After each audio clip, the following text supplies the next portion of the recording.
ప్రజా సమస్యల పరిష్కారంపై ముఖ్యమంత్రి చంద్రబాబు జిల్లా కలెక్టర్లకు కీలక ఆదేశాలు జారీ చేశారు. ఫిర్యాదుల పరిష్కారంలో ఏమాత్రం జాప్యం సాయించేది లేదని, జీరో టాలరెన్స్ విధానంలో పనిచేయాలని స్పష్టం చేశారు. ఈ విషయంలో అధికారుల పనితీరును పరిశీలించేందుకు జనవరి నుంచి జిల్లాలో ఆకస్మిక తనిఖీలు చేపడతామని ఆయన హెచ్చరించారు. కలెక్టర్లతో నిర్వహించిన సమావేశంలో చంద్రబాబు మాట్లాడుతూ, ప్రజల నుంచి వచ్చే ఫిర్యాదులను ఆర్థికేతర అంశాలుగా విభజించి వాటిని త్వరితగతిన పరిష్కరించేందుకు చర్యలు తీసుకోవాలని సూచించారు.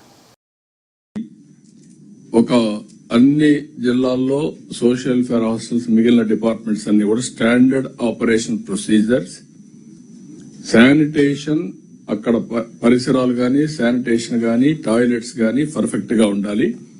అది కూడా ఒక హోంవర్క్ చేయండి. ఇటీవల కాలంలో నేను కొన్ని చూశాను. మనం ఒక విధంగా సిగ్గుపడాలి. సరిగా నీళ్లు లేకుండా పోవడం, బాత్రూమ్ సరిగా లేకుండా పోవడం, కంటామినేషన్ వాటర్ ఇవ్వడం, దాంతో పిల్లలు సిక్ అవడం జరిగాయి. దాని మీద ఎస్ఓపి ఇచ్చాం సార్. తమ మీటింగ్ పెట్టినాక ఎస్ఓపి ఇయర్ ఆఫ్టర్ అవర్డ్స్ ఎక్కడ ఏది జరిగినా to start with suspend or dismiss them from service.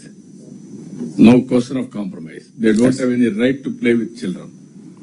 Wardens అక్కడ లేకుండా పోవడం ఇలాంటి కొన్ని జరిగాయి. ఇంకెక్కడ జరగడానికి వీల్లేదు. అది ఆల్ కలెక్టర్స్ మీరు కూడా హాస్టల్కి నెలకొకసారి వెళ్ళాలి. వెళ్లి మీరు ఇన్స్పెక్ట్ చేస్తే ఒక ఐడియా వస్తుంది. మీరు ప్రజాప్రతినిధులు కూడా వెళ్ళాలి. వెళ్లి ఒక రాత్రి అక్కడ ఉంటే ఇంకా చాలా ఇంపాక్ట్ వస్తుంది. దానివల్ల టోటల్ సిచ్యువేషన్ మారే పరిస్థితి వస్తుంది. ఇది కూడా చేయాల్సిన అవసరం ఉంది.